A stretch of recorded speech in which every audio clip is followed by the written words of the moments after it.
IPL जिते and होगा आसूची से रोमांचक भी बढ़ी चलती। आज मैच अच्छी सीएसके वर्सेस एलएसजी पाखे किसी ना हरवाई से ऑलरेडी एलिमिनेट अच्छी।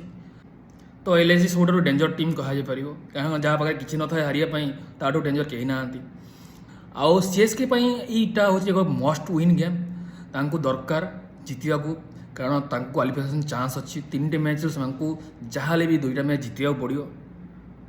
आउ सीएसके लास्ट 5टी मैच 4टी मैच जीती तो सीएसके फॉर्म रे वापस आसी कमबैक करी।